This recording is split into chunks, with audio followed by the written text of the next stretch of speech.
Assalamualaikum warahmatullahi wabarakatuh. Perkenalkan, nama saya Siti Anugradisa Amalia dari Prodi Pendidikan Akuntansi kelas B dengan NIM 2009025011034. Tujuan pembuatan video ini yaitu untuk melengkapi ujian akhir semester pada mata kuliah belajar dan pembelajaran.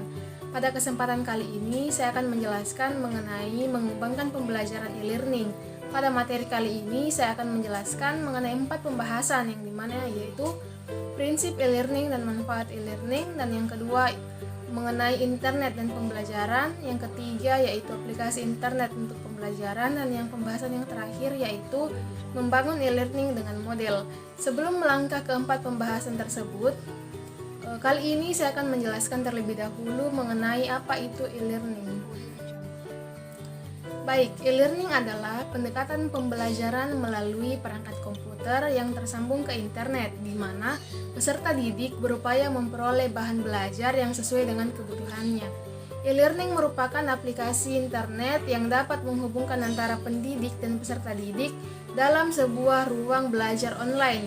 E-learning ternyata untuk mengatasi keterbatasan antara pendidik dan peserta didik, terutama dalam waktu dan ruang. Jadi, tidak harus berada dalam satu dimensi ruang dan waktu, artinya bisa kapan saja. Baiklah, kita melangkah ke pembahasan yang pertama, yaitu prinsip e-learning dan manfaat e-learning.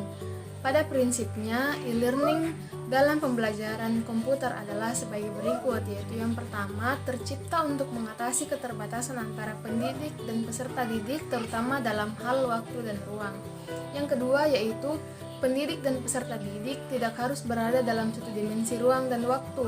Dan yang ketiga, yaitu proses pendidikan dapat berjalan kapan saja. Yang keempat, merupakan penyampaian informasi komunikasi, pendidikan, pelatihan secara online. Dan yang kelima, yaitu menyediakan seperangkat alat yang bisa memperkaya nilai belajar secara konvensional sehingga dapat menjawab tantangan perkembangan global. Prinsip yang terakhir atau yang keenam yaitu prinsip belajar siswa aktif atau student active learning, prinsip belajar participatorik atau participation learning, prinsip mengajar yang reaktif atau reactive teaching. Selanjutnya yaitu manfaat learning. Pada dasarnya pembelajaran bisa melalui e-learning, diantaranya manfaat tersebut sebagai berikut. Yang pertama yaitu kapan saja dan di mana saja. Yang kedua, bertambahnya interaksi pembelajaran pendidik peserta didik instruktur. Yang ketiga, menjangkau peserta didik secara luas, mengakses materi secara global. Yang keempat, mempermudah penyempurnaan materi pembelajaran. Pembahasan selanjutnya mengenai internet dan pembelajaran. Era industri telah bergeser menuju era informasi. Hal ini dapat dilihat dengan betapa cepatnya informasi berubah. Perkembangan ini tidak lepas dari perkembangan teknologi yang ada, yang kemudian disebut dengan teknologi informasi atau TI. Dan internet merupakan salah satu bentuk perkembangan informasi. Teknologi internet mengemukakan sebagai media yang multirupa. Komunikasi melalui internet bisa dilakukan secara interpersonal, misalnya email dan chatting, atau secara massal yang dikenal one-to-many communication, misalnya mailing list. Internet juga mampu hadir secara real-time audio visual seperti pada metode konvensional dengan adanya aplikasi telekonferensi. Internet sebagai media pengajar dengan karakteristik yang khas sebagai berikut. Yang pertama, sebagai media interpersonal dan massa. Dan yang kedua, bersifat interaktif. Yang ketiga, memungkinkan komunikasi secara sinkron maupun asinkron. Teknologi informasi atau TI menunjang peserta didik yang mengalami keterbatasan ruang dan waktu untuk tetap bisa menikmati pengajaran. Metode talk and chat dapat diidentifikasi dalam bentuk komunikasi melalui email, mailing list, dan chatting. Mailing list dapat dianalogkan dengan usro di mana pakar akan berdiskusi bersama anggota mails atau mailing list. Metode ini mampu menghilangkan gap antara pakar dengan peserta didiknya. Suasana yang hangat dan non-formal pada mailing list ternyata menjadi cara pembelajaran yang efektif. Internet bukanlah pengganti sistem pengajaran, melainkan lebih bersifat suplemen dan pelengkap. Pembahasan yang ketiga yaitu aplikasi internet untuk pengajaran.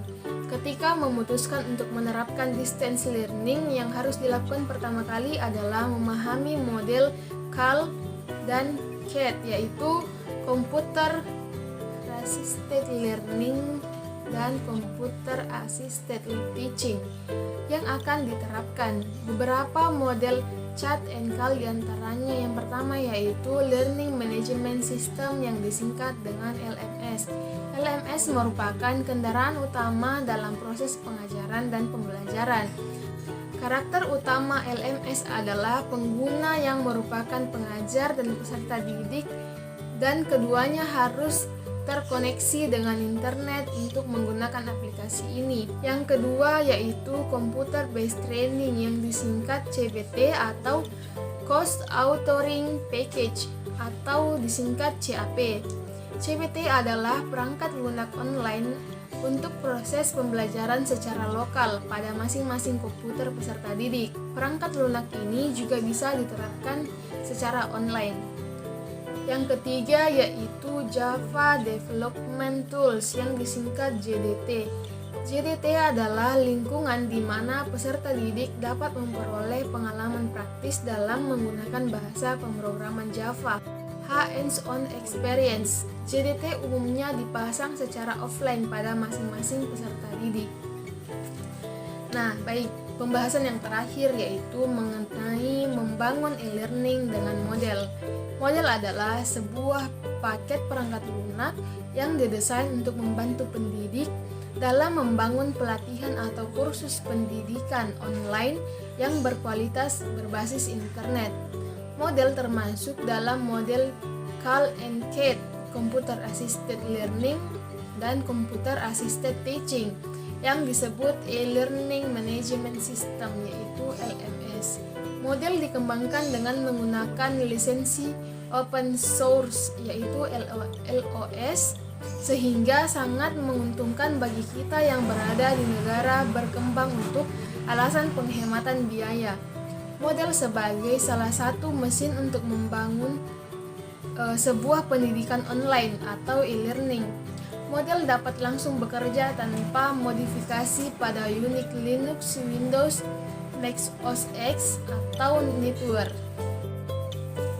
Nah, baik, itu tadi pemaparan materi yang saya bawakan mengenai mengembangkan pembelajaran e-learning dengan 4 pokok pembahasan. Sekian dari saya. Wassalamualaikum warahmatullahi wabarakatuh.